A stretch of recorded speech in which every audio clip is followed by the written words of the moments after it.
Back again for number 10. Join Big B, DK, and Mike Jolitz for all the hot topics, weird news, and shenanigans. It's Cave Crew Radio, Season 10 at cavecrewradio.com.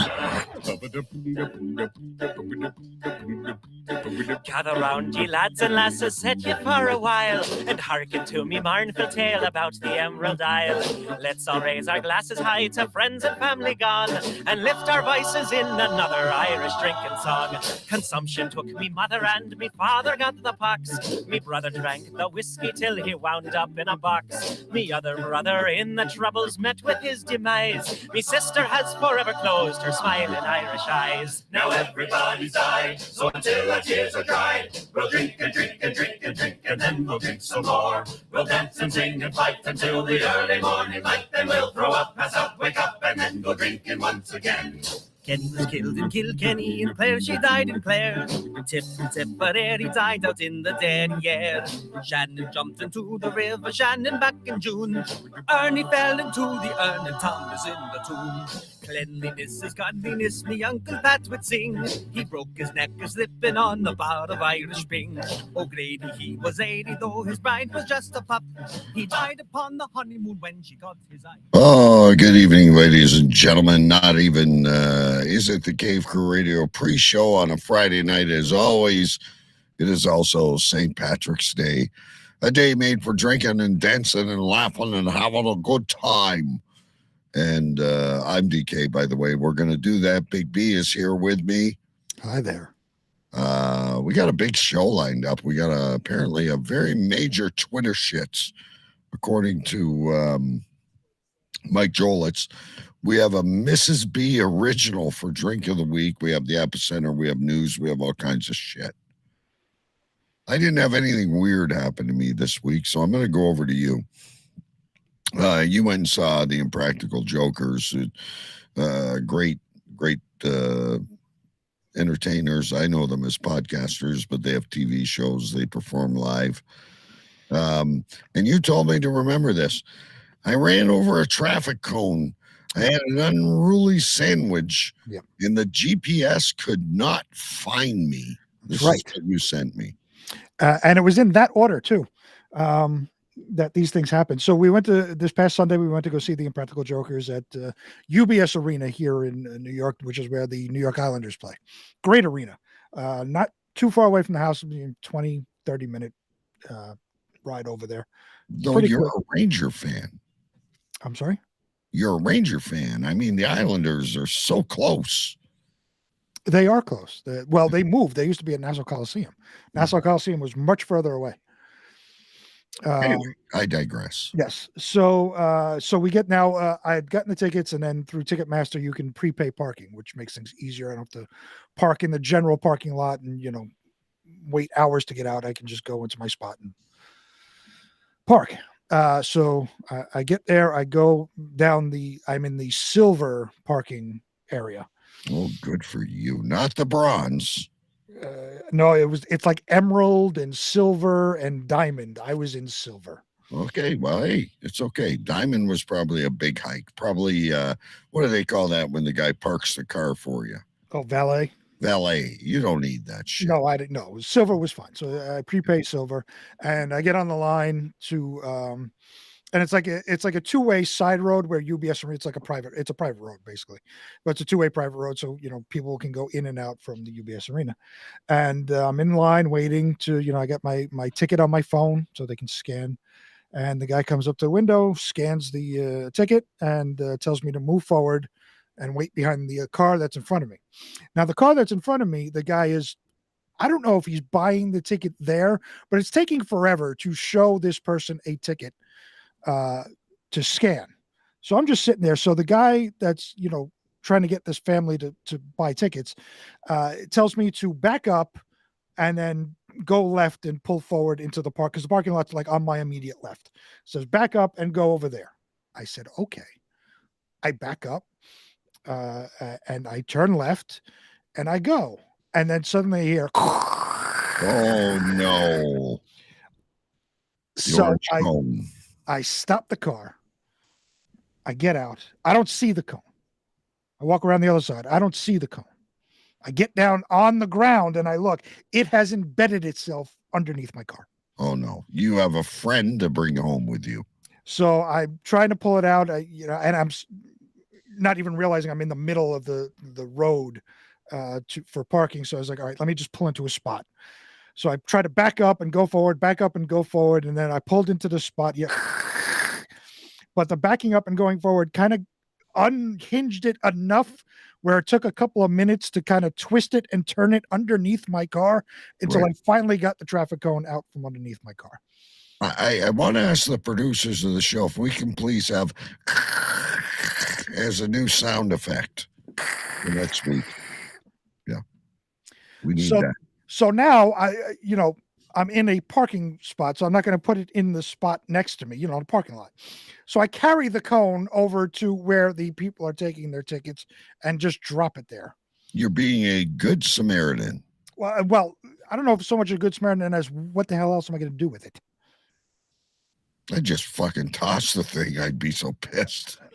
Well, no, I carried it over. I put it down by where, the lines on the ground are where you can't drive. And obviously it won't stand up at this point. It came back. When I pulled it out, it was flat and folded, and I just put it on the ground, and I went in the car and got my stuff together so I can go to the arena.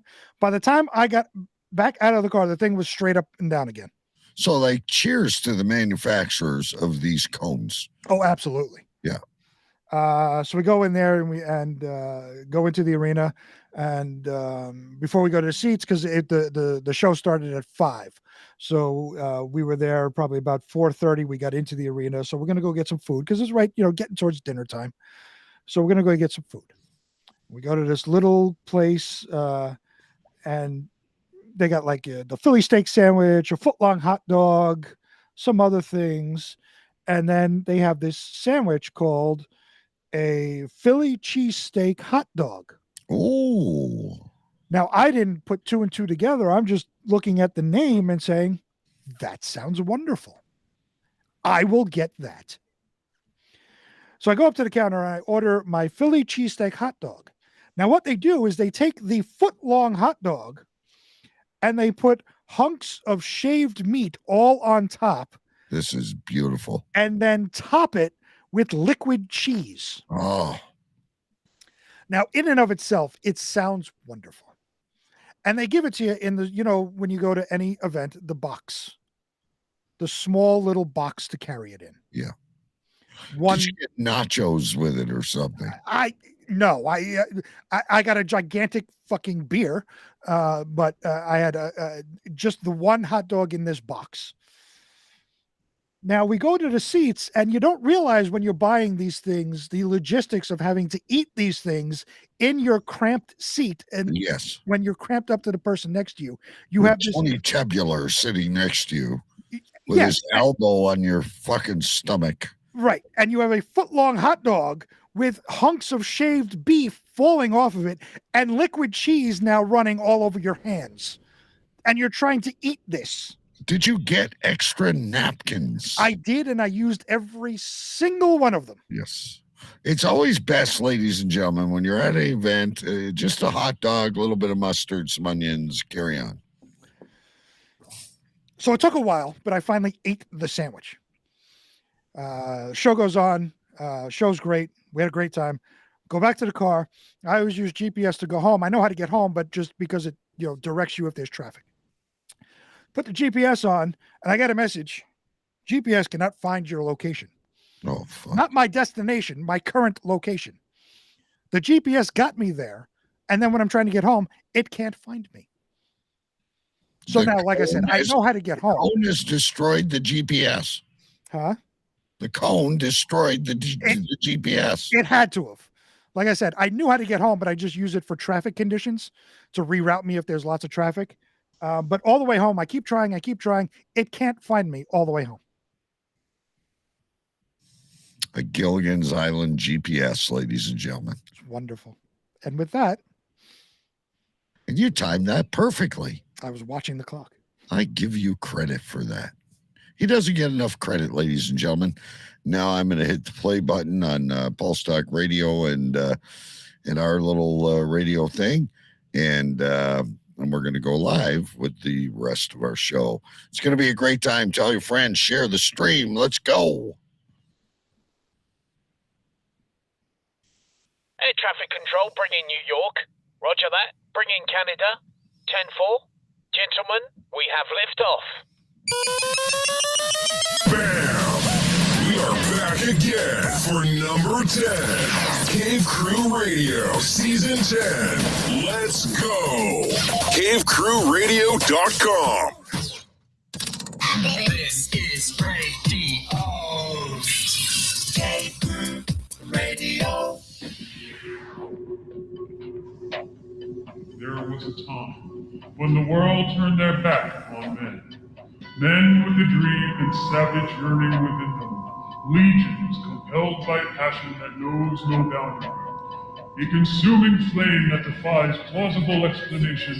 Battling the forces of domestication, they find the courage to band together to experience the awesome power of being men.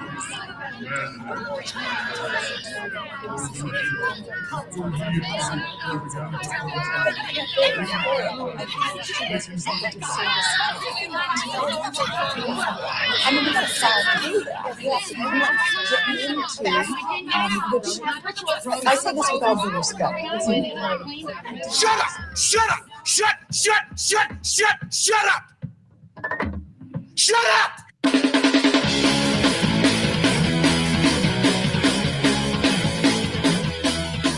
Today's broadcast of the Masculine Feminist has been commandeered by the secret society No Ma'am.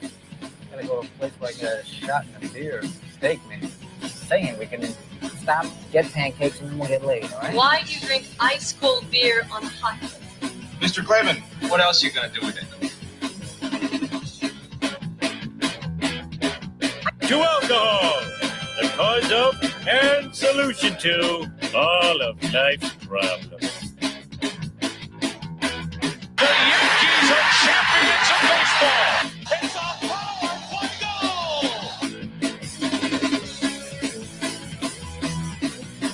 This is Cave Crew Radio.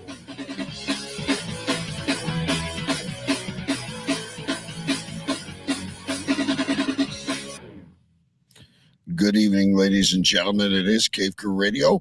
It is Friday. It is also St. Patrick's Day. We have a great show ahead for you. Big shout out to Jason Scott. Great to see you here, my brother. My name is DK, by the way. We are live in Windsor, Ontario, Canada.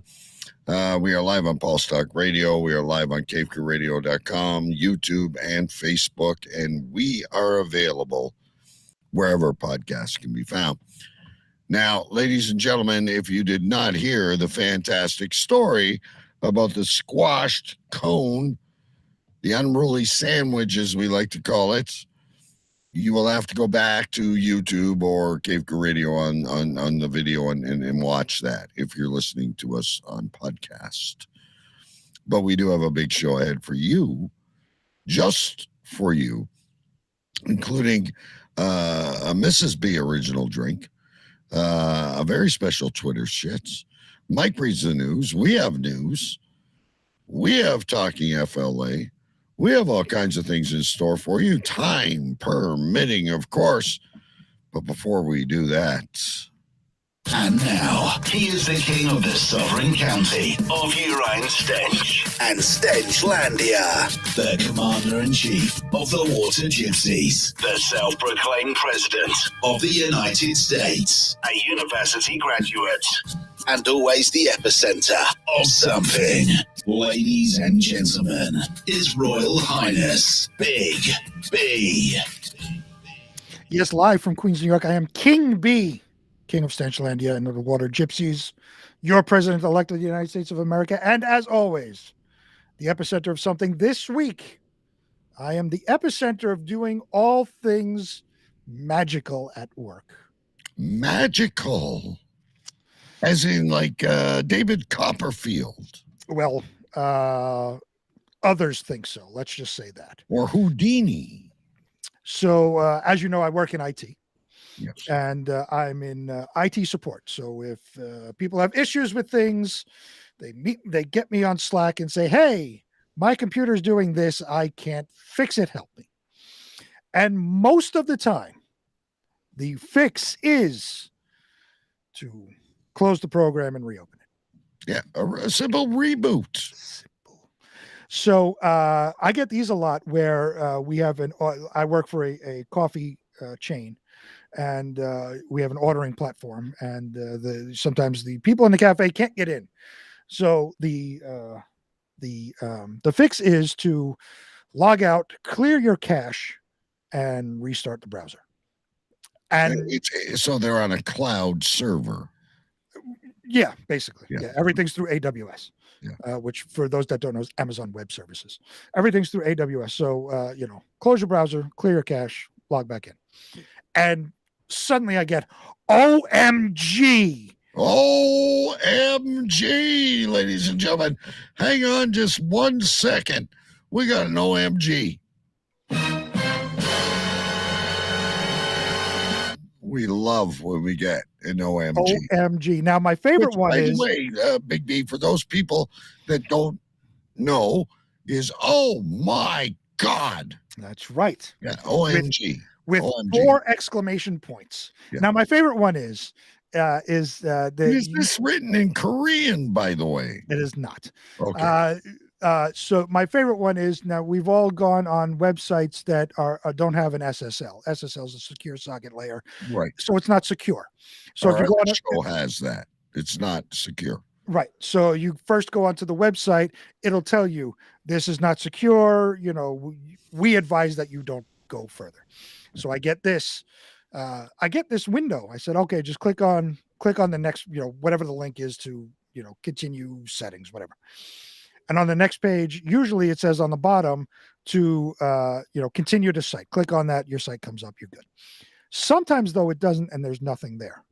You go on the site. It's just text. There's no links. So the trick is to click anywhere on that screen and type, "This is unsafe." You're not going to see your typing. So it's like you click anywhere, you type "this is unsafe," but you're not going to see the typing.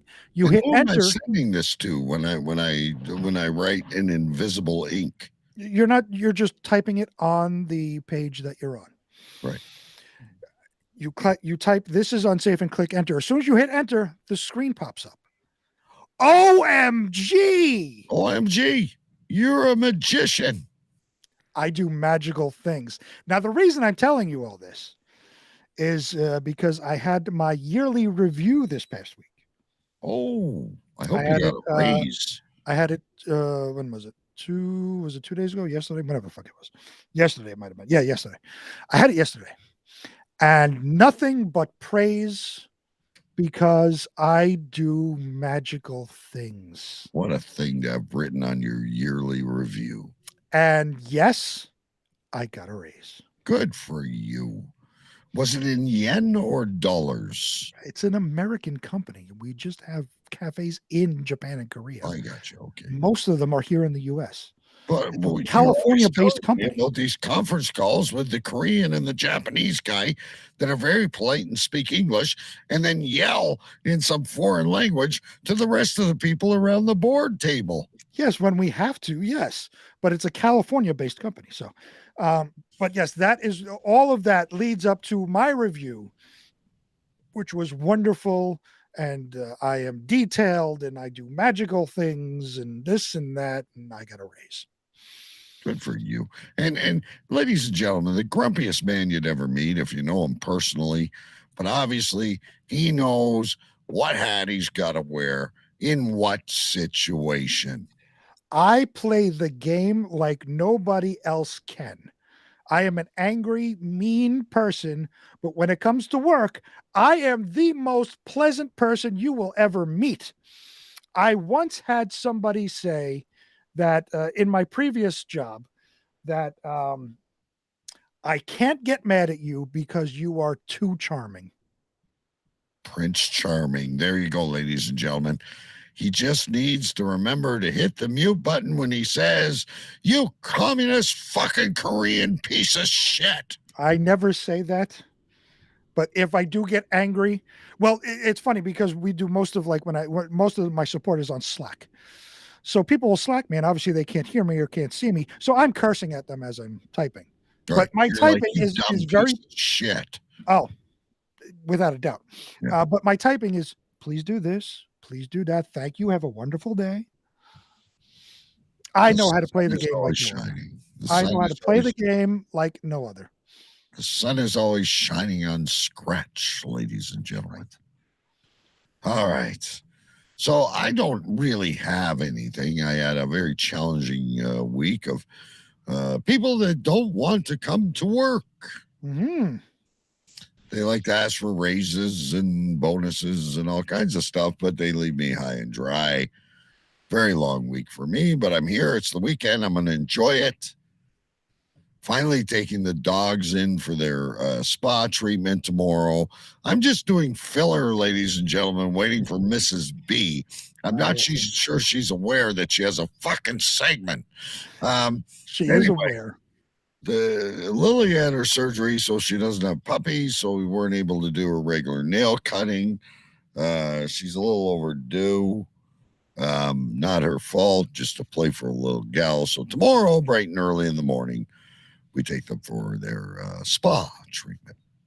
Well, isn't that nice? And that's like the most major thing I have. I was ill on Monday, couldn't do the show. Now I got to get my ass in the chair at 6:30 on Monday. Well, I mean, realistically, if you wanted to do a regular time show, we could do that too. We could, but I don't want to let Bacon down because he's missing another meeting, and I'm sure he's got lots to talk about. We'll make it work, whatever. Now you were supposed to dog sit. That all fell through. You remember the? I wanted to ask about this. Yeah, everything's okay.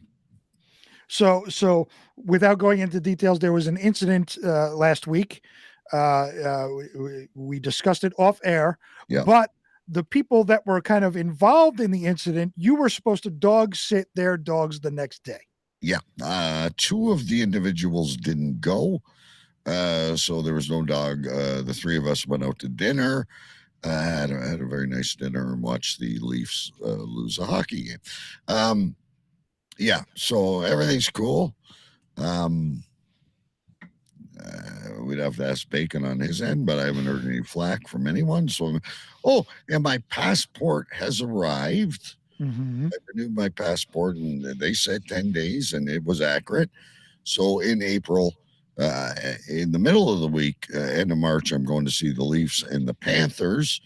And then April, Good Friday, I'm departing for Fort Myers, Florida. And if my weeks continue the way they are, actually, I can tell you this part. I was talking to my wife and I said, oceanfront house, prime property in Arizona, out of the question. They have some really cheap trailer parks with golf carts, and that may be plan B. Can I ask a question? Sure. I don't know if you misspoke, but you said oceanfront property in Arizona. No, in Florida. Sorry. Okay. Oceanfront property in Florida or a place in Arizona, or got it. You want to work it for a few more years and go for it all. So unless I win a lottery, some of these trailers are actually really nice. If you Google like for sale in different places, Fort Lauderdale, Fort Myers, I don't think you want to live in a trailer park in Florida. Although if you do, that's where all our stories come from. I think it would stream for a brand new show. Florida Live 24/7. Yeah, 24/7. Florida Live. Mrs. B must have something really special because I know what it is. I just don't know where she is. We need to do we have like a sound effect? We need to call Mrs. B. Calling Mrs. B. Calling Mrs. B. You are holding up a very big show. I can tell you another thing. So I do have open here a locker room logger that was referred to me last week, which was before the whole kerfuffle. I'm not allowed to speak about it on the show. You go to the website, the link, we shared it on Cave Crew. You enter Pucks and Pints, and you get $5 off your first order. And I will say, it's a little citrusy, but I like it. It's not bad. All right. Yeah, as far as the drink goes, I guess I can talk about the drink now because we're waiting for it. I just texted her. I don't know where she is. So should I play the... No, not yet. Is she okay? Do you need to go check on her? I mean, after last week, I'm really worried about people. She was fine. I'd left her and she was fine. All right. She was very excited to get this drink. So she had me order this limited edition black raspberry Ciroc. Ooh, I do not know what a Ciroc is. It's a company. It's a vodka company. Oh, okay. So it's a vodka. It's not. It's a vodka. No such thing as a Ciroc. If I walk up to the bar in Vegas and say, "Give me a Ciroc," they won't know what I'm talking about. Well, they may ask you what kind, because Ciroc has like all these different flavors. It's various flavored vodkas. Okay. So if you want a Ciroc, they would ask you, do you want vanilla, whatever. So it's infused vodka. Let's call it that. So yeah, basically. Yeah. So I had to order this black cherry vodka, and that's mostly what this drink is. It's going to be just a glass of vodka with a couple of other things like grenadine is in there, a little bit of tart cherry juice, and some simple maraschino cherry as well. And I don't know what accoutrements she's putting this in. Accoutrements, ladies and gentlemen. Accoutrements. I would write that down. However, I'm unable to spell that. I don't know how to spell it either. I'd have to look it up. But I do want to say there was a challenge, and I don't remember who it was. I can't remember if it was Mike Jolitz or Squirrel or when Bacon came down. Everything kind of went in a cloud last week. But it was a challenge to make a drink so strong that you would not make it through the show. Right. Well, this drink. Which by the time the drink comes here, it's going to be the end of the fucking show anyway. Right. So I have not heard back in my text. So should I move on and we can be interrupted? I would say for now you can move on. All right. So we're going to go into another segment we do, ladies and gentlemen, and stand by. The drink of the week will come at some point. I'm sure of it. I thought we were doing Mike's. Oh, well, I was going to do that after the news. All right. So we're going to turn that off. We have Mike reads the news and Twitter shits, or just Twitter shits? Yeah, we have Mike reads the news. Okay. So do that. And then hopefully the drink comes during that. So after it, we can go into the drink. You ever notice, ladies and gentlemen, everyone is a critic of the producer. It's so easy to critique the behind the scenes job I do, while making Phil for waiting for someone who just got their own jingle to show up for their fucking segment. Here's Mike reads the news. And now, Cave Crew Radio presents Mike reads the news with Mike Jolitz.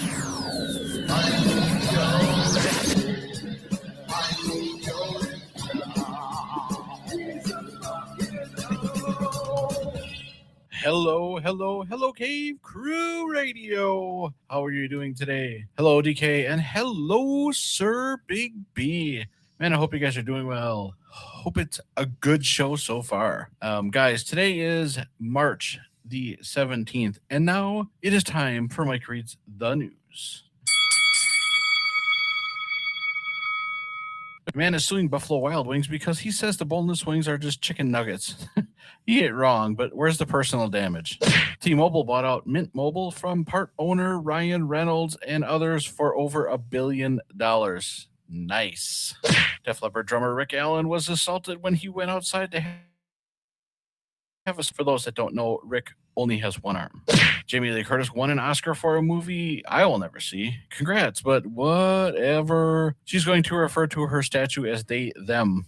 Okay, I'm going to refer to you as dumb shit from now on. The bumwinebob.com Battle of the Booze tournament kicked off again. You can vote at battleofthebooze.net. Get out and vote, everybody.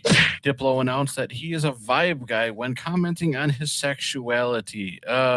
I don't know who Diplo is, and I don't know what a vibe guy is, but okay, cool on you.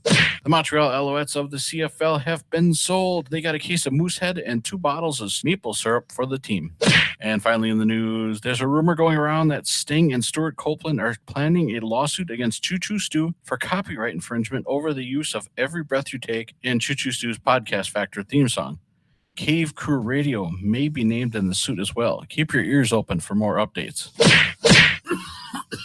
Alrighty, guys, that does it for the news. It is now time for a smattering of tidbits. They're not headlines, they're just little tiny pieces of shit. Yeah. Aaron Rodgers is going to sign with the Jets. Oh, yeah. The Ostrich Festival returned to Chandler yesterday. Not going. Oh, yeah. Yesterday was Austin 316.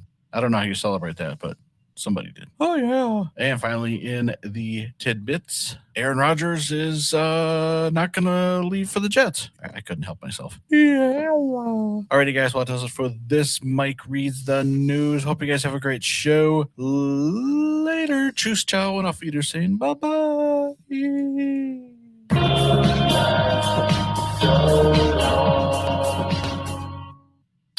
Hot topics, weird news, shock talk radio, cavecrewradio.com. There you go. News in a heartbeat. Big B is looking away, ladies and gentlemen. Mike Jolitz, by the way, will be back later with a extended version of Twitter shits. And we are so excited about that. I just got to check if Big B has a cue for me. He says yes. Friday nights are meant for drinking. Here is Mrs. B's drink of the week. Not just a drink of the week, ladies and gentlemen, a Mrs. B original. It is a Mrs. B original. So this is when I try to do my producer magic here, ladies and gentlemen. Hang on. And I try to go like this. Oh, there you go. Did it work? You got it. Yeah, you got it. I did it right this time. So this, what are you calling this now? What are you calling? It is the unnamed Mrs. B original. The unnamed Mrs. B original, ladies and gentlemen. So I was going over what's in this. It's basically Ciroc. It's the whole thing is basically vodka with a little bit of grenadine, a little bit of tart cherry juice, and a little bit of there's no simple syrup. It's just the tart cherry. No, that's the grenadine. So it's just a little bit of grenadine, a little bit of tart cherry juice, and a shit ton of black raspberry vodka. Now, let's not forget, ladies and gentlemen, there is also a garnish of a strawberry. I don't know why. If I could put that in a picture and, make a meme or whatever for the drink, I would do that. I asked why there's a strawberry here. She said, it's for garnish. You drink with your eyes first. And you eat with your eyes. And that's, I must agree with Mrs. B on this. So I have this glass plus leaks. So I'm gonna take this plus this.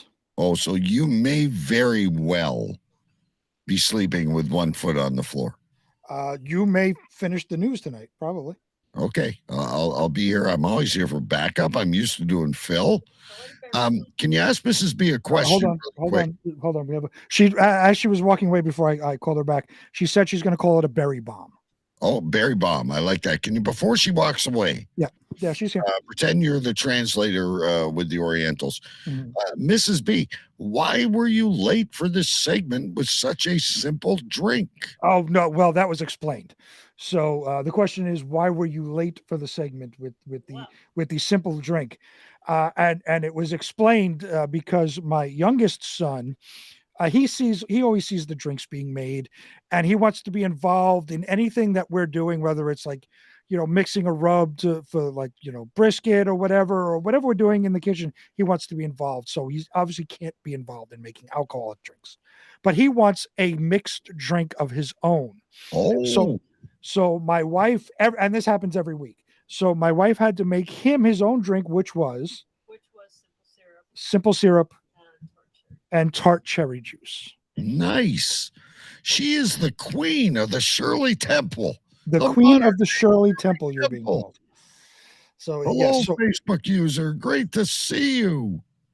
So he wanted, actually, I guess he added the other half of the strawberry because he wanted it fancy like my drink. See, he's going to try and grow up just like you. Be very careful. Yes, that may not be a good thing. But it's Amanda, by the way. Hi, Amanda. They like throwing us for a whirl. They do. Great to see you, Amanda. Our dedicated Scentsy sales lady. That's right. Now, I must say, so this is good. We're going to watch throughout the night, ladies and gentlemen, and see if Big B, makes it through this, whatever you called it, excrement vodka. What? I don't know what you called it. I'm thinking excrement vodka. Do you know what that word means? Yes, but it's the first thing that came to my mind. And of course, I'm doing Cape Crew Radio, and it's been a rough start to the show. It is Ciroc, and this is mostly vodka, and I don't taste it. So I don't know if that's a good thing or a bad thing. That means that I'm that much of an alcoholic that I don't taste the alcohol when it's there. And I will just down this and regret it much later. But we'll see. All right.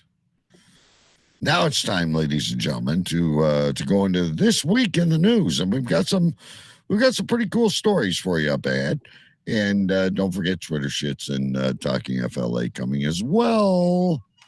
Behind the headlines this week in Weird News. And hopefully I queued this up. I think Amanda will enjoy this next story. She does say that if you don't taste it, it's dangerous. Yeah, I don't taste it at all, and apparently there's like half a bottle of vodka in here. I think, Amanda, his wife is slipping him a roofie. Maybe I don't think she needs to slip me a roofie. That's like well, if you don't taste it, I don't know. You read any of these stories you report. That's the date rape drug. I think I don't need that to get things on with my wife. If you know. All right. Well, maybe she doesn't like you when you're live and awake. Maybe she prefers when you're snoring on your back.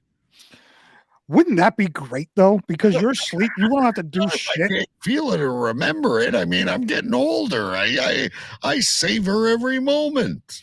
But you don't got to do anything. You're asleep. She does all the work and then cleans up after work and afterward and goes back to sleep. And you're asleep. You don't do anything. Don't you ever role play Honey, I'm a Corpse? It's a great game. Hold while I write things down. You know, what is that?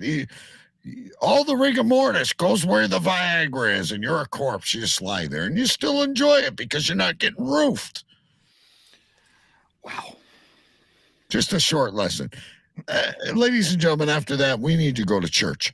I have questions for Isbia after that. I just made that up. We haven't done that thing in 22 years. Anyway. There's always some truth behind it. Yes. But let's go to church. We need church more now than ever. Oh, Amanda says, be careful. Some toys might come out that you'll never know about. Yeah, you gotta. I guess she does have a point. And again, I have questions for Jason Scott then. Yeah. Everybody says, whenever somebody says things like has been said in the past minute and 30 seconds, there's always a little bit of truth behind it. It's only going to tickle a little bit. And the next thing you know is you're being tested for frickin' pancreas cancer. Wow. Anyway, let's go to church. We're in church. New York Post. Here we go. Couple of dogs. Friendly story for the listeners out there that don't know what we do. Mm-hmm. First story of the night comes from the New York Post. Headline reads, priest interrupted by humping dogs. Quote, my children, you can't do that here. Did he give him a treat? I think they were giving each other treats. Yeah. All dogs go to heaven. Now, because I have a question. Okay. What do you want to write down? You just said hold. No, I was starting to read the story. Oh, I was just saying, where the fuck did these dogs come from? But anyway, I thought that when I hear hold, it's usually someone's writing something down. No, I said all dogs. So, all dogs go to heaven, except for maybe these two. A Brazilian church service took a randy turn after two frisky pooches decided to make whoopee in the middle of a priest's sermon. The video of the horned dog's sacrilegious sex sesh is currently blowing up on Instagram. I would, but Big B is using far too many big words for St. Patrick's Day.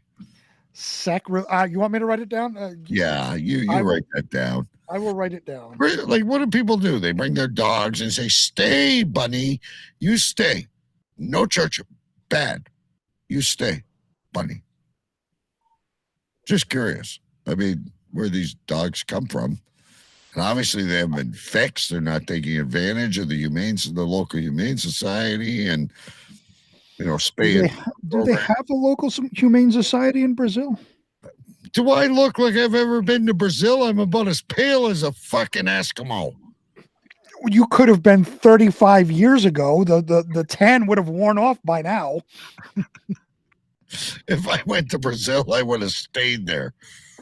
The scandalous scene occurred on February 16th while Father Pierre Mauricio was presiding over a service at the Church of Santa Rita in the city of Juiz de Fora in Minas Gerais, Brazil. Whatever. Blah, blah, blah. In the video, the minister is seen giving a sermon at an altar when two stray pups frolic about on stage. Little did the priest know that his talk was about to be interrupted by the dog's sex act. Right. Mauricio starts speaking on the role of the church during the Carnival celebrations when suddenly, as if on cue, one of the salacious canines mounts its companion. Mauricio puts... So these dogs only thought that it was their turn to come up during the Carnival festivals or whatever it's called to do My Little Altar Boy in front of the priest. Many things go on in Carnival. They just want to join in. Exactly. They're just acting out what they've seen before. Mauricio put his face in his palm as he comments on the wild scene transpiring before him. Quote, "They haven't been baptized yet. It's not possible." The man of God quips, causing the churchgoers to chuckle. What's going on? Oh my God, beloved Jesus. There it is again, ladies and gentlemen. We need a new sound clip. OMG. OMG. He then chastises the Rexhibitionists over their carnal congregation, saying, "My children, you can't do that here. Go to the woods." Mauricio subsequently posted the Mauricio subsequently... It's kind of like an experience in the United States and Canada, like, go get a room.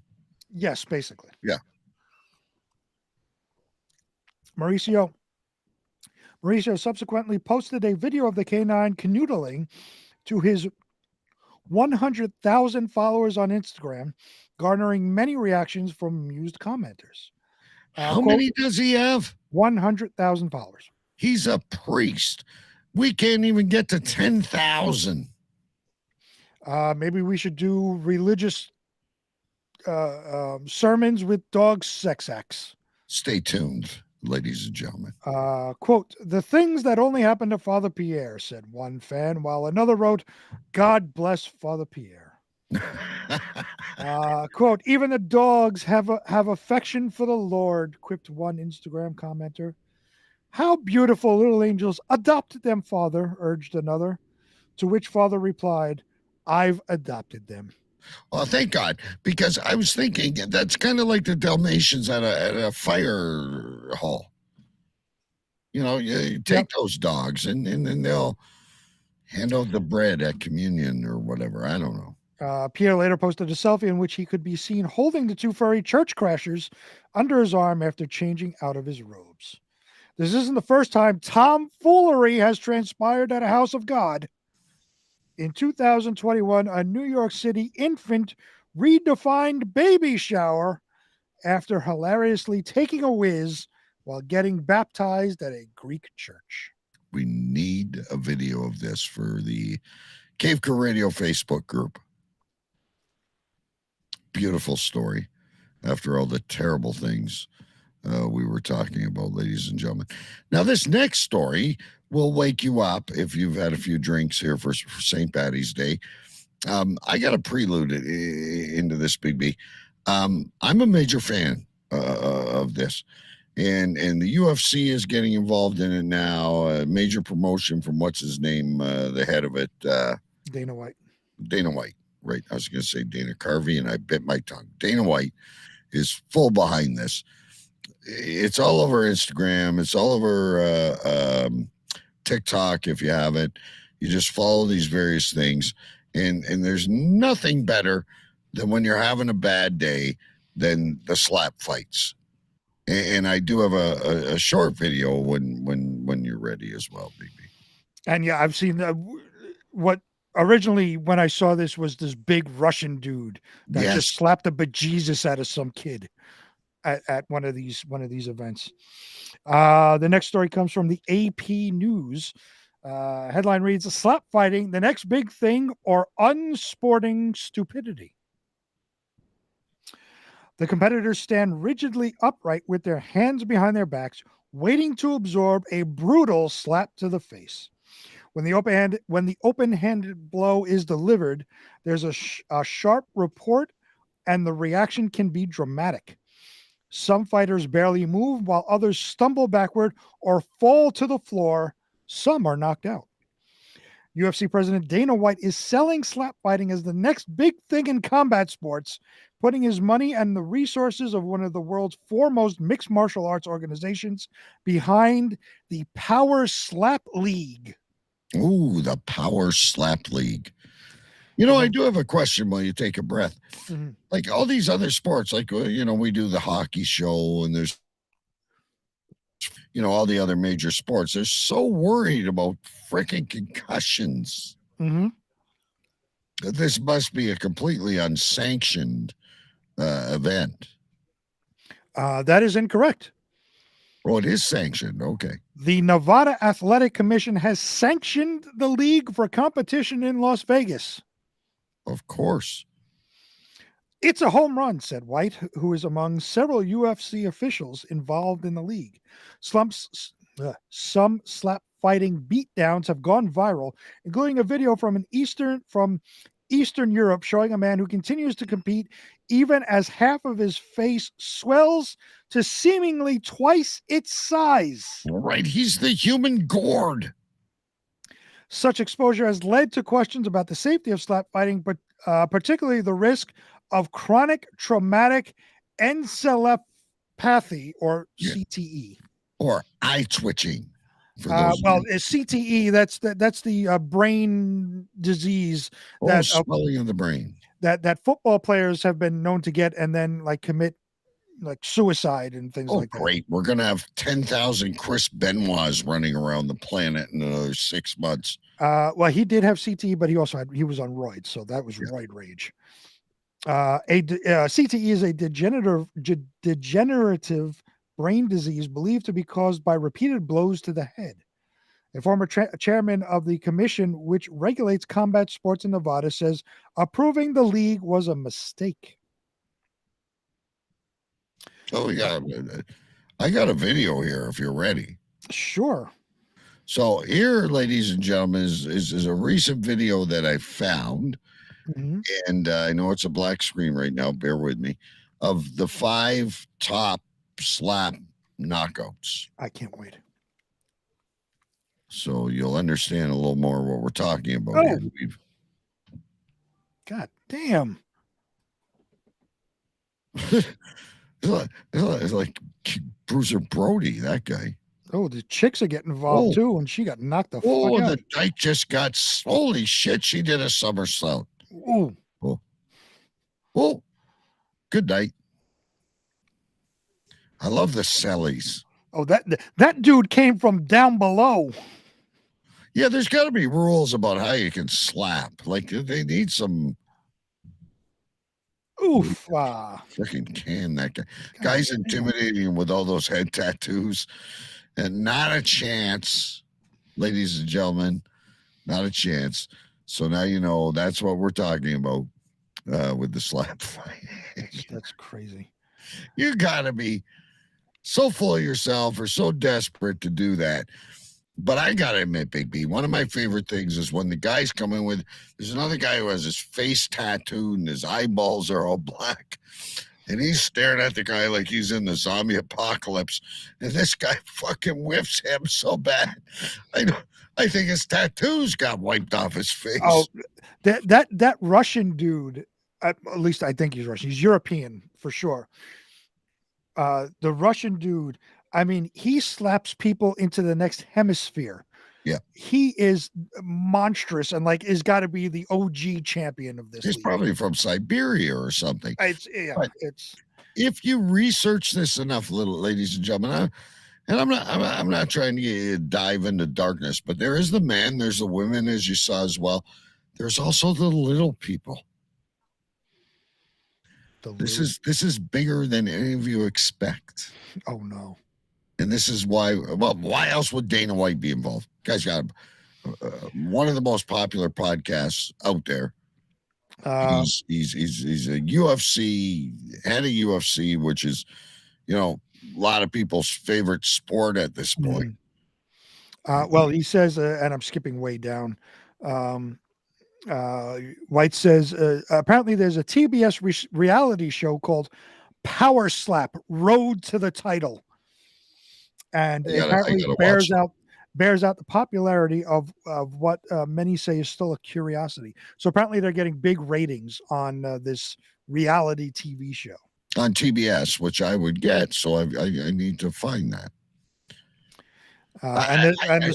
In a real sick way, it's just like you're having a bad day, or you're just a little bored, and you watch these idiots, because they are the ones that are getting major brain damage out of this. You watch them slap each other. I didn't tell them to do it, so you can't blame me. But I enjoy watching it. Is this a form of bondage for me, Big B? That I love to see people slapping the shit out of each other. Not a punch, not a weapon, not karate or UFC or a one-handed slap across the face to totally destroy another person. There's no this is better than Greco-Roman wrestling. That means you are a sadist. I am a sadist, ladies and gentlemen. I've not raped, but apparently I am a sadist. That's right. And the story goes on about CTE and all that, so we can be. But you know what? You can save so many wars.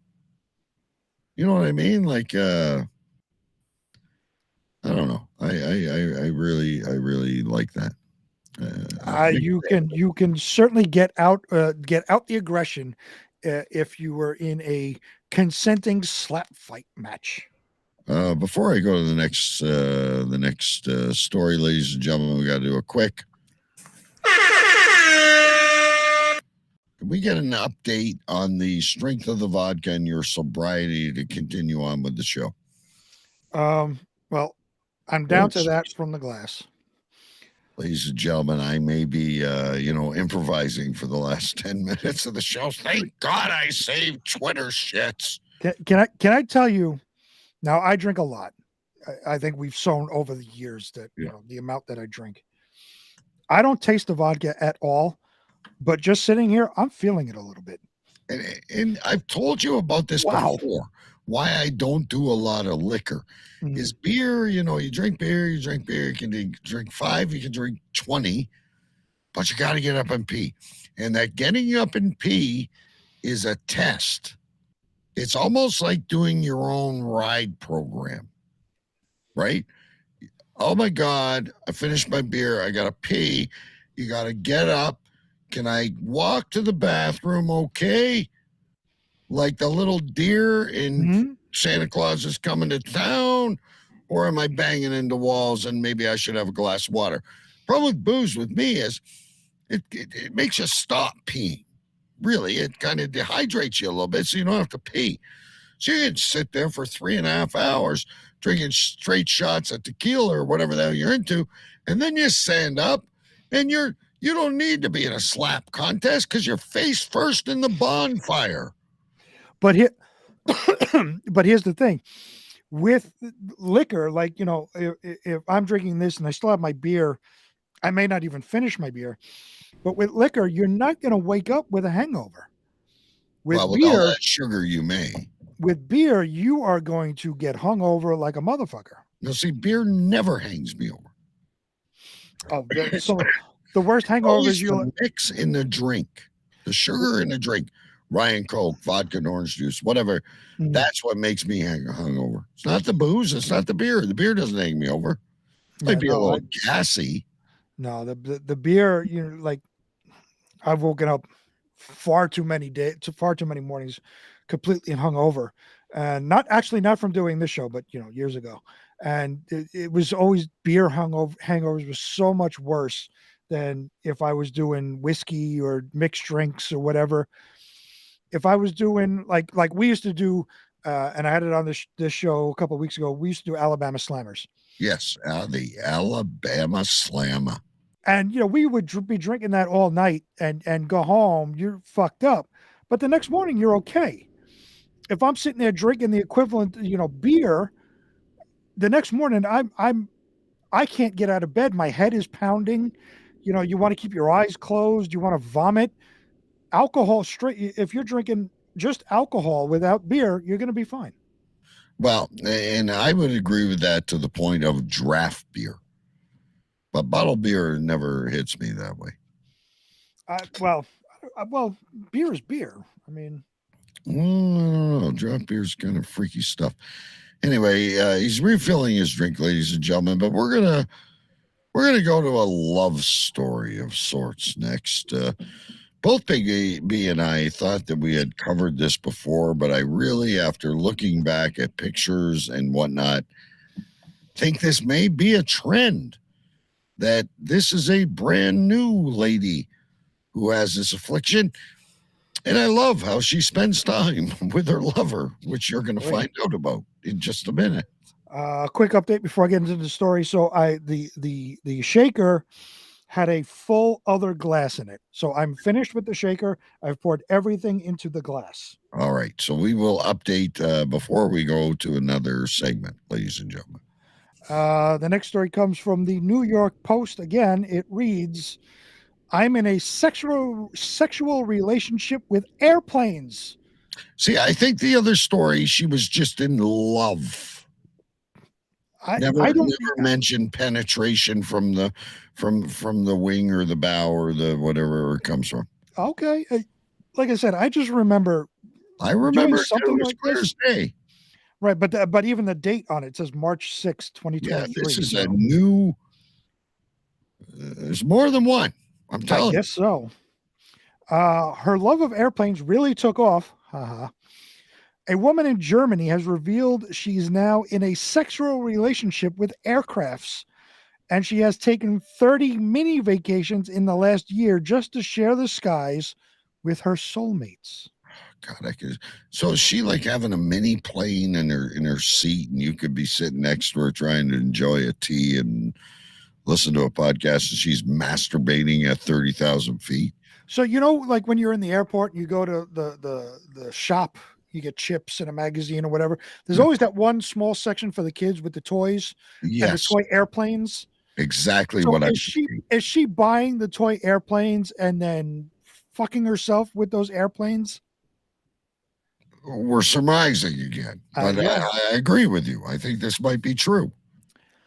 Sarah Rodo, who is 23 years old, claimed that after experiencing turbulence while trying to date fellow humans, she discovered true love while on her first ever flight aboard a Boeing 737. She likes the big one. She's a size queen. Yeah. Since then, Rodo has met, quote unquote, many airplanes, which she considers to be one, quote unquote, collective being named Dickie. A collective being named Dickie, ladies and gentlemen. Do you want me to write that down, or are you writing it down? So what is the exact thing I'm writing? Just Dickie? A collective being named Dickie. That may be too long for a show name, but could definitely be a show note. Yes, it could. She added that she finds the wings of the plane are the sexiest part of the plane, and size doesn't matter. Oh, so she'd take like a drone. I guess. I currently own 3 large models, but I also have many small models, over 60 in total, and they are custom made. Many are from airlines or from travel agencies, with the larger models measuring between 49 and 63 inches long. Oh, jeez. She is a size queen. She is a size queen, and she is built for a package. I'll tell you that. Oh, my God. She loves that fucking model airplane glue. Let me tell you. Yeah, I wish I had some of that shit to drink, because hearing this story, I need one too. Rodo, who said she spent nearly $4,267 on model airplanes, revealed that she identifies as, oh no, she identifies as objectum sexual. It's a new one every week. LGBTQ plus objectum. Objectum sexual. Lord, why do we do this to ourselves, Big B? We could just read poems every week, and I'm sure we'd get as many listeners. These are the I identify as people who are just attention-seeking whores. Joel, it says, I'm late to the show, guys. Can you start over? No, I'm not putting myself through this again. And unless you want Big B to regurgitate his drink of the week, it ain't going to happen. It's also known as objectophilia. This particular love match occurs when individuals develop strong sexual or romantic feelings for a specific inanimate object. That's coming from a 2022 study published in the Spring Nature Medical Journal. In other words, a fake medical journal. Oh, a fake one. Okay. It's like the Daily Mail. Spring Nature Medical. That's not a real thing. Oh, that's like these fucking. I use candles to get rid of fucking gonorrhea. No, you don't. Excuse me. Some academics have theorized that the condition could be linked with the autism spectrum disorder. I buy that more than fucking I'm objectum sexual. Quote, I'm proud to be objectum sexual. It's a wonderful sexuality. In parentheses, other high-profile cases of this particular fetish include individuals in love with everything from a 1998 Chevy Monte Carlo to helium-filled balloons. However, Rodo lamented that, in fact, she can't get any privacy with her lovers. The only sad thing is that I can't be alone with a real plane. I flew a lot in the last year to be with the Boeing as often as I possibly could. I took about 30 flights and always combined it with a city trip or vacation. Well, I didn't think you were fucking going back and forth like you're on a subway. Is the plane cheating when it has all these other passengers? Good question. Is the plane a whore because it has all those people inside of it? Maybe. Is the plane... Some girls like it that way. I like that. I like that.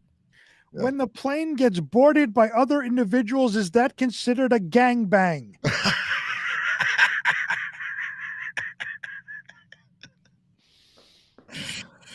234 shades of plane.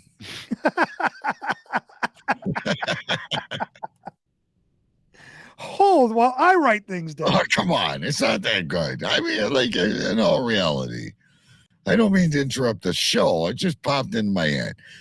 Anyway, this girl looks like Sinead O'Twain or whatever her name is, O'Connor or O'Twain. Yeah, whatever. She's Irish. Great for St. Patty's Day. She says she loves visiting She new gotta places. put that thing in her mouth in the right hand picture. That's all I want to know. I'll She pay might for it. try. I might sign up for this OnlyFans. I've resisted the whole time, but this one might be the one to bag me.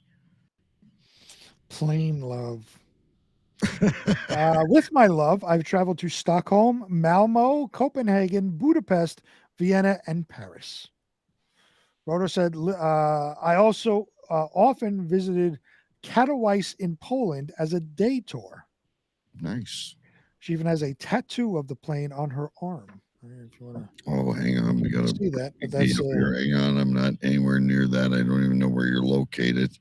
That's okay. You don't have to show it. Here you are. Here there you go. She's got a tattoo of a plane on her arm. There she is. She is loyal. Isn't she? I mean, the tattoo, that's good work on the tattoo, I must say. The tattoo artist. Yeah, well, a great tattoo artist. And despite not being able to share alone time with a plane, Roto said that she makes up for it by sleeping with all of her models. The aviation lover also said that she has 5 different airplane tattoos on her body. Oh, there we go. Guess where they are, ladies and gentlemen. It's like it's like the modern day pin the tail on the donkey. Oh, fucking where in the world is Carmen Sandiego, the airplane edition? This is ridiculous. Who needs Big Blue when you can have the WestJet?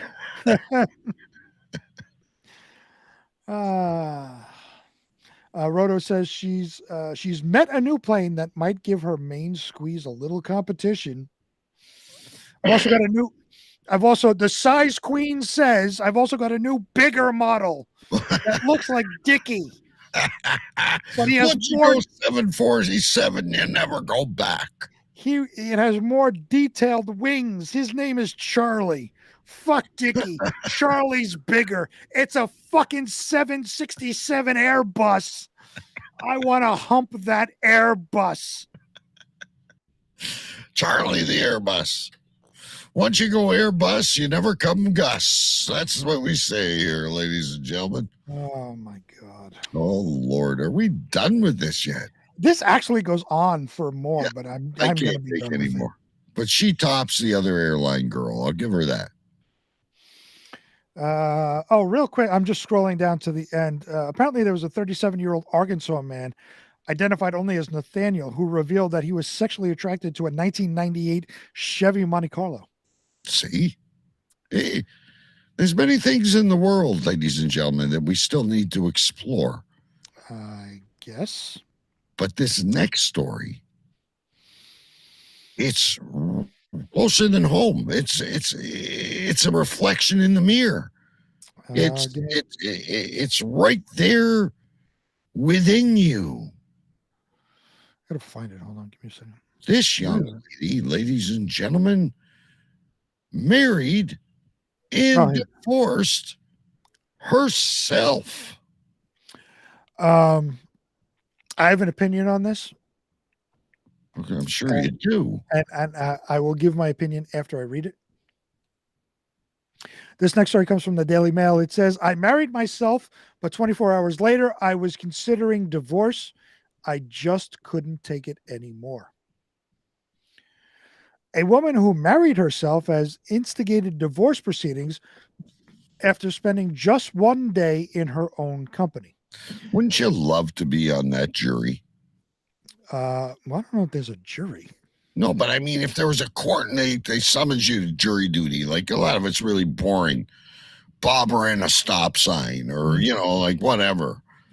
Give me this shit. I really want to get this would be a good way to miss work. Where are you going today? I'm going to the self-divorce trial. Yes. What did you cover? Sophie Maurer from Argentina first announced the nuptials back in February alongside photos of herself in a long white veil and a gold tiara. The 25-year-old, who has more than 500,000 followers on Twitter and Instagram, revealed that she had bought a wedding dress and baked a cake to celebrate the big day. I love how she baked a cake. Despite the support from her followers, it seems the loved-up solo bride was soon left questioning her commitment because just a day later on February 20th, she declared that divorce was imminent. Quote. So, was she standing in the mirror arguing with herself? Was it a domestic? Well, quote, update. One day I'm married to myself and I can't take it anymore. I'm seeing how the divorce issue is just in case, unquote, she says. Mm. False alarm. Right, false alarm. Okay. Once again, social media users were left stunned with some cracking jokes about her very short-lived marriage. Followers could not resist poking fun at Sophie's predicament, with one joking that she quite literally cannot stand herself. One named Lucas assured Sophie there's an express divorce in the first 3 months of marriages, so don't worry. Someone else simply reiterated her statement saying, you can't stand yourself. Another person says, get a good lawyer. Get 2 of them. Floor added, that's why you have to think carefully before getting married, Sophie. The drama initially unfolded online when Sophie posted photos of herself enjoying solo marriage ceremony. Quote, today is the most superious moments of my life. I bought a wedding dress and cooked a wedding cake to marry myself. Social media users had strong thoughts about her decision, with some supporting Sophie, while others said the whole thing was for attention. Now, my opinion is that this is an entirely for attention. Oh, staged. Oh, 100%. And she got us to cover it. We, again, I think I said this earlier, we took the bait. As I was reading this, please don't vomit on that. That's the only thing I wish. You want to pass out, smash your head into the desk. Just please don't vomit on this. We're not going to have the big B cam like we have the stew cam. Okay, good. While I was reading this the other day when I getting the order together, and I immediately, the first 3 sentences into this thing, I knew that this is all for attention. This wasn't real. It's completely for attention. That you look at all her pictures. It's all social media attention whore. Look at me. I need clicks and likes because my life is devoid of any other loving, nurturing relationships. But to go to the trouble, you and I, we try to get clicks, we try to get likes, to no avail. We're not very good at it. But to go to this much trouble, to legally get married and then go into a courtroom and get divorced from yourself, that's a lot of trouble to be an influencer. She didn't get legally married and she didn't go into a court to get divorced. She just wrote that on her social media page. So I'm just buying into this. You are just buying into it, hook, line, and sinker. Yeah. She bought the stupid dress. She paid more money for the dress just so she could get a couple of more likes on her fucking Instagram. Right. That's all this is. She is an attention-seeking whore who people should run away from. Yes. Run away now, ladies and gentlemen, as will we. Here's another little feel-good story, ladies and gentlemen. We've been told so much over the last several years that we are not allowed to have everything. Anything, I mean. Everything makes you feel bad. Everything insults someone. Everything is intimidating. It's not fair to someone's human rights. But we got a judge, Big B, that's on our side for this one. And this is why I saved it for the final story of the weird news, because this truly is a feel-good segment. And after reading the previous story with this dumb attention whore, we get this. And I'm so happy that this is something Canada has done. This is Canada, the land of the polite people, the please and thank you. Let me hold the door for you. And this final story of the weird news comes from the liberal shit rag, The Guardian. Headline reads, Canada giving the middle finger. Giving the middle finger is a God-given right. A Canadian judge rules. There you go, ladies and gentlemen. I am so happy for this. Giving your neighbor the middle finger may not be polite, but is protected as part of a person's right to freedom of expression under the Canadian Constitution. Let me also add, under the U.S. Constitution as well, the First Amendment, freedom of speech. Fuck you. I'm allowed to say it. Give it back to us, ladies and gentlemen. Throw up that finger and throw it proud. I mean it in the most loving way, but you know what it means. And I question this. In a 26-page decision, why does it take 26 pages to write, this is okay? These guys debate everything. Oh, my God. A 26-page decision. Dennis Galastinos dismissed the case against a man accused of harassing his neighbor in a Montreal suburb. Quote, to be abundantly clear, it is not a crime to give someone the finger. Flipping the proverbial bird is a God-given charter enshrinement right that belongs to every red-blooded Canadian, and I will add American as well. He added, referring to Canada's Charter of Rights and Freedoms. How much you want to bet, though, this story gets us taken down from TikTok? Oh, because somebody will be offended that we did this. Well, the Canadian and the American Constitution says, up yours, you motherfucker. After I'm done with this story, I have a question about Canadian Parliament that I've been curious about for a while. I'll do my best.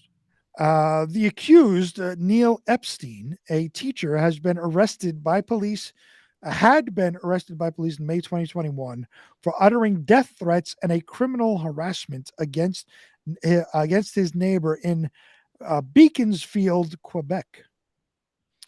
In his decision, Galastinos launched a stinging rebuke of the neighbor and complaint, Michael Nachachi, whose grievances, he said, were nothing more than mundane, petty neighborhood trivialities. You didn't trim the hedge. You and your neighbor arguing over how long the grass is. That's exactly what this is. And you know what I'm coming back with this summer? There you go. It's legal.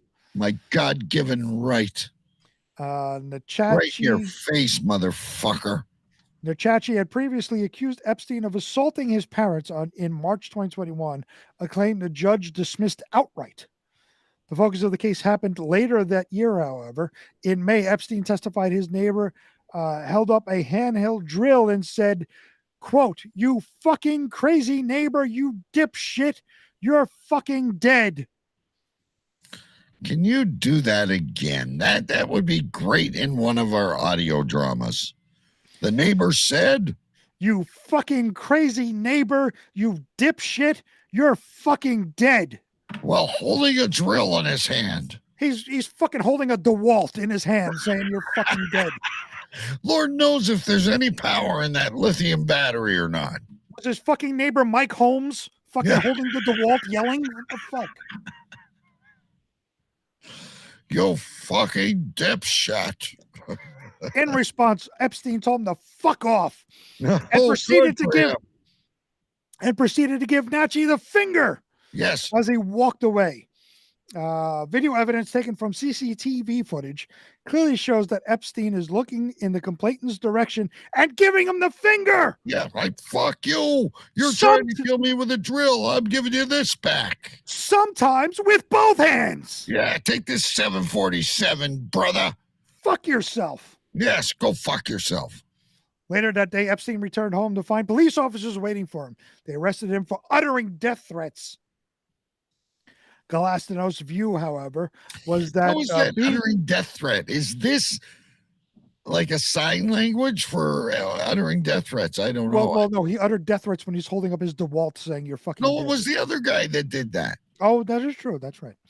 Galastinos' view, however, was that being told to fuck off should not prompt a call to 911. Right. The judge said the complainants are free to clutch their pearls in the face of such an insult.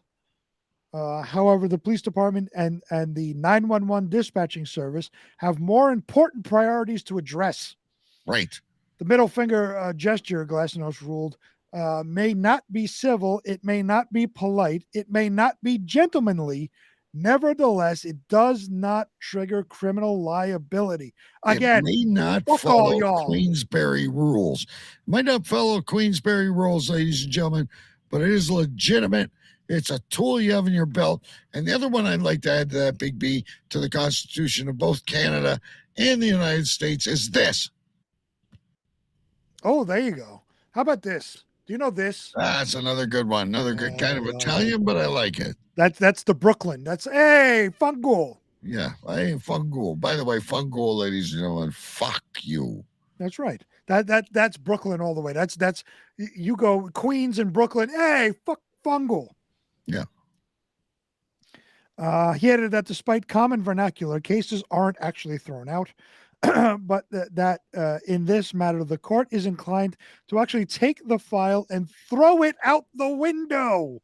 Gone. Like this. Alas, he said, the courtrooms of the Montreal courthouse do not have windows. Ladies and gentlemen, if you're in Canada and the U.S., this is a wonderful day. Not only is it St. Patrick's Day, not only is it a drinking day, yes, and corned beef, which I had earlier today. Oh, I haven't had any. I got pizza to welcome me after the show. Corned beef and mashed potatoes I had for dinner. I got a shitload of vodka I'm drinking. You can also give your neighbor the middle finger with impunity. And please, ladies and gentlemen, do it in the nicest possible way tomorrow. Be it a sunny day or a cloudy day, as you walk to your car, as you're passing somebody in the grocery store or wherever you may be, just give it. Your God-given right. You heard it here. You're allowed. The court says so. Yep. You cannot be arrested for it. I'd love to see pictures and videos submitted at cavecrewradio@gmail.com of you giving the finger to a stranger or a neighbor, even your children. Just go for it. You're not going to get arrested. You won't go to jail. Just do it. It's your God-given right. CaveCrewRadio@gmail.com, Cave Crew Radio on Facebook. Show us those pictures of you giving somebody the middle finger. Give it to them, ladies and gentlemen. It's okay. It's one thing in this world that we still have not lost. They've taken so much away from us, but they can't take that. And that's it tonight for the weird news, ladies and gentlemen. That's it. Now, I do have good news and I have bad news. We do have an extended version of Twitter shits that we're going to go to, and we're not going to cut that out of the show because Mike puts so much work into it, and I personally love it. I don't know if I love what the people say, but I really like what I call their handles. I've told you that last week. My favorite part of it is the names of some of these people. Yeah, and I hope we have some repeat offenders on here. So Talking FLA may divert till next week, but if it does, you know what that means, ladies and gentlemen. We just have an extravaganza of Talking FLA next week, and we're not going to leave you out in the rain. We're not going to shoot you the finger on Talking FLA, even though it is our God-given right. That's right. It feels so good to be vindicated on something for a change. Everything's been taken away from us. You know, we constantly whine and complain and, back in the day we could do this and you can't even say this. You can't even do that. You hurt someone's feelings. Next time I see a fucking rainbow crosswalk or a bunch of drag queens or anything that annoys me, immigrants, I don't give a fuck what it is. I'm going to fucking whine YMCA with a double. Can I tell you real quick before we go into Twitter shits? This, I mean, I'm sure where you are, this is, you're angry, you're mad. Yeah. I hate you. Yeah. In New York City, a lot of times this is a greeting. It's like a high five. It absolutely. Hey, what's going on? Fuck you. And Yeah. then you slap hands, you high five, and you go Then on you with go your get day. a bagel and a fucking beer. That's right. Yeah. New York is a whole different animal where this means hello. Okay. Well, there you go. That's why it's your God-given right, ladies and gentlemen. Maybe it should be defined if it's your left or your right hand. We can talk about this more later. I want a statue. I want it in public, a place where everyone will see it. If they can make these like rainbow colored crosswalks and they can have their own bathrooms because they don't fit into one or the other, they don't sit or they stand, they do something. Maybe they levitate when they piss. I have no idea what they do. We should be able to get the middle finger right by City Hall in every single city across both countries. And if you want to join in where you live, get a petition in your neighborhood. Play the video of the last story. It explains everything. And let's get the ball rolling. 100%. I agree. 100%. Anyway, that's all we have to say about the middle finger. I think both Big B and I agree, though. The only thing of it is all these other stories tell us we're losing something. We actually feel like we were, 2 steps back, 1 step forward tonight. That was a story for us. Yeah, we needed that. It's been a long week. We're just gradually trying to get into spring. The clocks have gone ahead. We needed that was vitamin D for my soul. 100%. Yeah, and we hope you agree with it.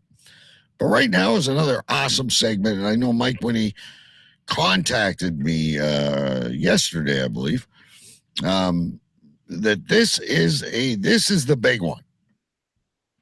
This is a good Twitter shits. If you've never heard Twitter shits, sit down, relax, and pay attention. It's fast, it's quick, and it's fun. Now, it's time for another edition of Twitter Shits with Mike Jolitz. Mike Jolitz Twitter shit. You write the tweets and he reads it. Mike Jolitz Twitter shit. You write the tweets and he reads it. Mike Jolitz Twitter shit. You write the tweets and he reads the fucking shit. All right. All right.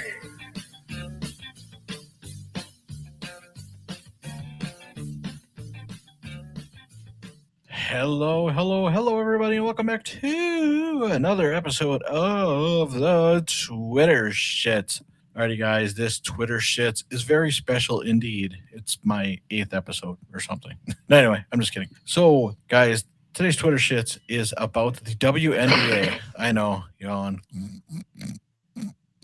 All right, so the WNBA season starts May 19th, so it's not too far off for everyone to get some good naps on a Friday night. It's a Phoenix Mercury versus the Los Angeles Sparks. So there's a nice little photo here of 2 of their basketball players. One is someone I don't know, and the other one is apparently Brittany Griner with much shorter hair, no dreads. She actually looks like a Juana Man or something like that. But anyway, guys, that's the backstory, and here are the tweets that made me chuckle. At Stinkin' Lincoln tweeted, "Dang, I tuned in, but I'm watching my grass grow that day." At Hey Bledsoe tweeted, "I won't be rushing home to watch they." At Not the Doc tweeted out, "I tune in, but I got to mop the driveway at my house." At Kevin Swift tweeted, "I'm sure all 12 of their fans and tens of the fans watching at home will be excited." At I Don't Speak Stupid, "I'll take things nobody will watch for 500, Alex." At Pinche Cabron tweeted, "I'll be watching the Bill Burr comedy special. It'll be better." At Suck It tweeted, "I'm probably busy that day," and all the others. At King Gooch tweeted, "I didn't know Dennis Rodman played for Phoenix." At Rusty Trombone tweeted, "All 5 season ticket holders can't wait." At Tongue Punch the Fart Box, "Instead of basketball, why don't they just box each other?" At Todd the God tweeted, "Even ESPN doesn't know their names. They didn't show them." At Jose Camacho tweeted, "Wait, what? Dudes versus the ladies?" At Dookie Fan tweeted, "Man, I got like 8 different soup can labels. I have to read at that time. I guess I'll have to miss it." At Bearcat Body Spray tweeted, "With a combined TV audience of 37 people spread across 3 TV stations." At Rhonda Loves Nestle tweeted, really? 11 p.m. on a Friday? At Chupalo tweeted, probably not watching, not gonna lie. At Dirty Sanchez tweeted, wish these dudes the best of luck. At Manamana tweeted, looks like the same 20 people are gonna show up for this action-packed matchup. At Toe Van Cho tweeted, have to pass, I'm reading my dictionary that day. Dick Trickle tweeted, which no one will watch, yet we'll still have to hear about how pay is unfair. Below Me tweeted, I'll be watching. I love seeing layups and low-scoring basketball. At Ben Lightyear tweeted out, I have to wash my hair. Sorry. FYI, I'm bald. At Mike the Baller tweeted out, if I cared, I'd put my money on the team the guy on the left plays on. At Bledsoe tweeted out, what's the over-under on the amount of actual viewers? At Tyler tweeted out, exciting, except I'm busy not caring. At thanks for letting me know what channels I won't be tuning into. At Herman the German tweeted, awesome. Thanks for the warning. I won't stop on your station.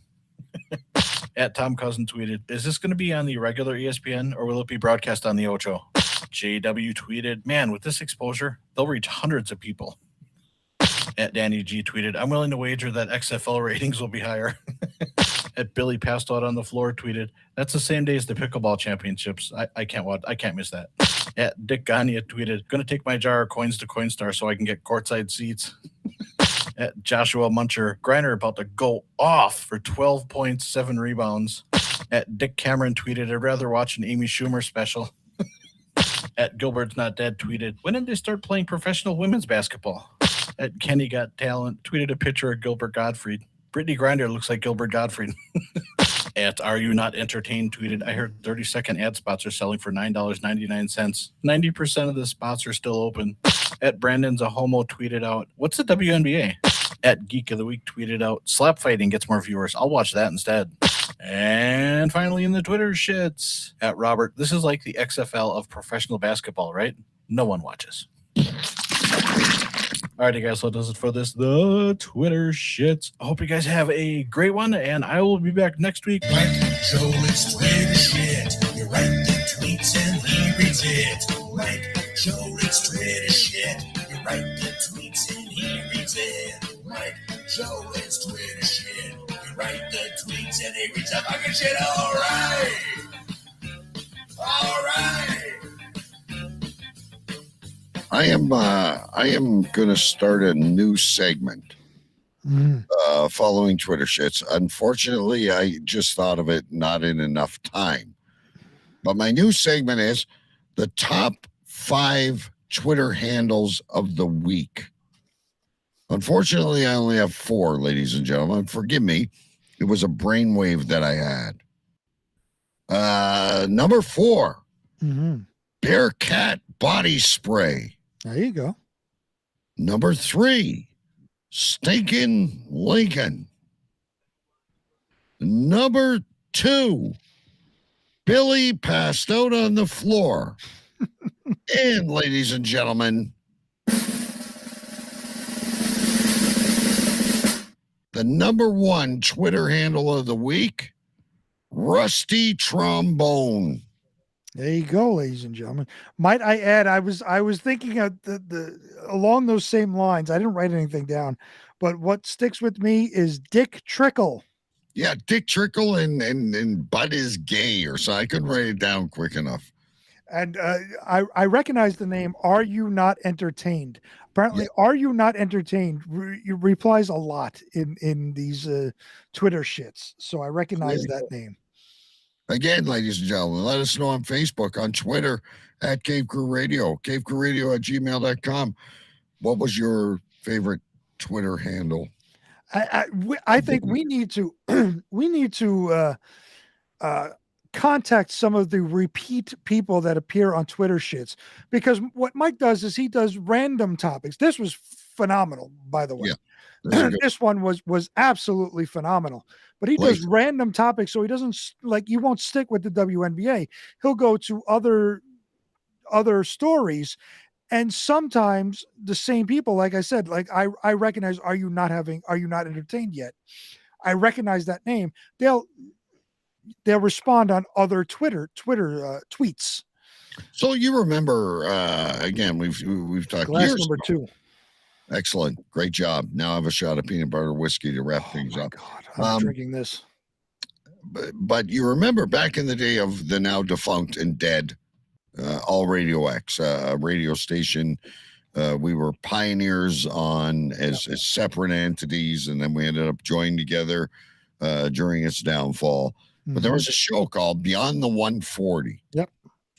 And that show, Beyond the 140, I think Mike Jolis would have loved if he was around with us then. They got Twitter characters, or they're not characters, but people that had Twitter, and they would spend a whole show interviewing a particular Twitter person. So it would be really cool. I wouldn't want to call it Beyond the 140. I don't want to break any trademarks or anything like that, but we'd come up with something where Mike Jolitz could put us in contact with, let's say, Billy passed out on the floor or Rusty Trombone, and they came on the show and kind of joined us for a couple news stories or something. It'd be a feel-good story. That'd be great. Yeah. We're on YouTube, we're on Facebook, we're Instagram, TikTok. We're also on Twitter, but I mean, we don't broadcast on Twitter. It would like, what's that bridge? Asgard or whatever they call it, Asgard. Asgard. Sorry, wrong vowel. I apologize. I think it'd be a great idea. I think it would be a fantastic idea, because when Mike reads the responses, they are some funny responses to these asinine original tweets that people take themselves too seriously. And the responses are phenomenal. And I know you don't go on Twitter as often. I like Twitter. It's instant gratification. It's very quick. It's a great way of getting sports headlines, news headlines, but also these funny things. And there's some great characters out there on Twitter. And it's just like a 140. You got 140 characters to get your point across. Not a 3-page Facebook post or a 20-minute TikTok video. It's 140 characters, and then everyone lets loose. I love it. Right. Yep. I agree. I think we could help. What's his name? Musk. Elon Musk. Resurrect Twitter. We can help him. By the way, I have now had 2 full glasses. And you're still here. You're a machine. I feel it though. Holy crap. I feel it like I haven't felt it in a really long time. And that's what, and again, if someone can help me out, because like last week when like a or what was that sound effect you made earlier? The one I want to sound from the pre-show. I've drank like half a bottle of vodka. I have no idea. It was a really good sound effect. It was like or something like that. Well, I'm going to go back and find it on YouTube, and I'm going to caption it for next week. The road of funny podcasts is filled with good intentions, ladies and gentlemen.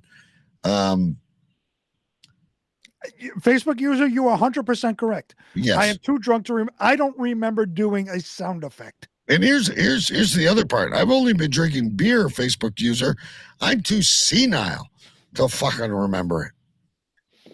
And now I got to finish my beer. I'm finishing my beer too. So we're going to skip FLA this week. But ladies and gentlemen, fear not. When we skip a couple of FLA stories, we always come back to them, add a few more. We'll have a lot of talk in FLA with more Twitter shits and more Mike Reads the News, more epicenters and drinks of the week and all that stuff. Oh, so it was Amanda saying that I'm too drunk to remember. Amanda, you are 100% correct. I have literally drank in these. But you survived the news. Like I don't know if it was Apthorpe or who it was last week. Someone wanted you to pass out on air, and you survived the challenge. I have. Stewart slept through an entire show. He did, but I have literally drank basically half a bottle of vodka. Holy shit! I'm feeling it like I haven't felt it in a long time. I still have a little bit more of a beer to go. Wow. What really worries me though is there's stairs involved, isn't there? because I got stairs to go up. There's 2 sets of stairs. Me too. So, good times. All right, ladies and gentlemen. Before he leaves us, let's get to where we name the show, and he might not be much help, but I got a lot of stuff written down. Some of these could have been show notes. I wrote down a lot tonight. GPS couldn't find me from the pre-show. Carnal Congregation, another one I liked. I like this one too. You can't stand yourself.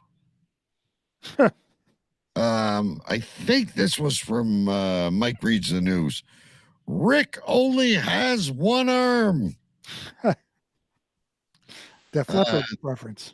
Can't remember where this was from. FYI, I'm bald. Another good one, Big B. I don't know how many sheets he was to the wind when he says this. We got another comment here. I'll read it. It's Amanda. She says she was going to ask, I guess, how many stairs I have to go. I'm going to pass out right where I am. He says. Yeah, we're both in 3 plexes, so but I'm very good at climbing on 4s up the stairs. I've done it before. I've drank in my life. Now you know how fucked up I am. I've drank bottles and bottles of whiskey. I can get upstairs, no worries. 2 more, and then I'll get to my show nominations. Yep. This one, Big B said at some point, and I loved it. I use candles to get rid of gonorrhea. Just imagine that. And then one I was instructed to write down that should be a show name or show note. I mean, a collective being named Dickie. A collective being named Dickie. So I have 3 that are a little shorter that might go for show names. Mm-hmm. Back to the pre-show again, ladies and gentlemen. An unruly sandwich. There you go. I did have an unruly sandwich. I'm sure this one, my number 2, has been used before, but it was great. OMG. Mm-hmm. And my final nomination for show notes, ladies and gentlemen, a vibe guy. I don't even remember what that is. I don't either. You'll have to go back and watch. You can't have more than 4 this week. I have 4. Ding, ding, ding. There you go. First one I have goes back to the pre-show show note. This is for a Gilligan's Island GPS. Yes. A Gilligan's Island GPS. And I'm taking notes, ladies and gentlemen. You be assured that I can still see what I'm writing. I cannot. Next up, only 3 more. You can do this. I can. Next up is sacrilegious sex sesh. Okay, wait a minute. SACRILEGIOUS.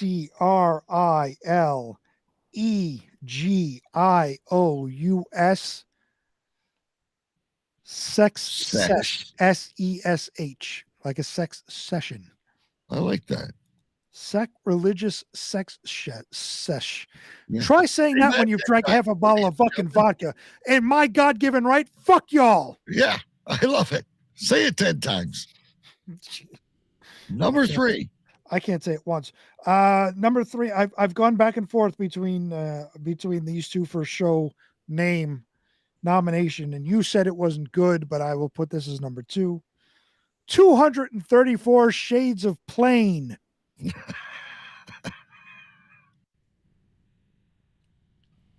Could be a show note, though. Remember, we got 140 characters when it goes on Twitter. That is true. And your nomination for the show name against a vibe guy. I don't even know where this came from, but it was said, "Honey, I'm a corpse." That's when we were talking.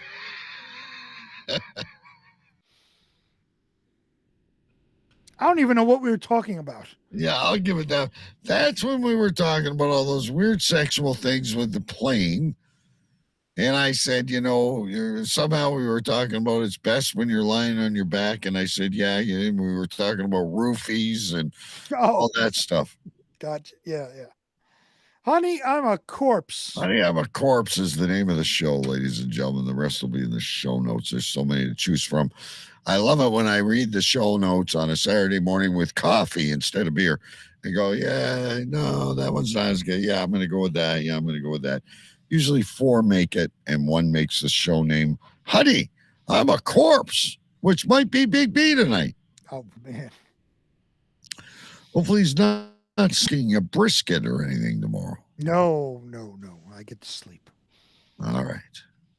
And no religious ceremonies with the child on Zoom. Not tomorrow. Excellent. And you don't watch the March Madness, so you're good to go until hockey tomorrow. I don't give a shit about basketball. There you go. Ladies and gentlemen, there you have it. It's been a great show. Talking FLA will return next week. We love you. We thank you for listening. And we hope you have a great weekend, whatever you're doing. We will try to do the same. Later. Thank you to all the listeners on our affiliate stations. To find out more, check out Cave Crew Radio on Facebook and Twitter. I want you to pack up and get out. Get the hell out of here! Go! Just go! Get out! Get the hell out!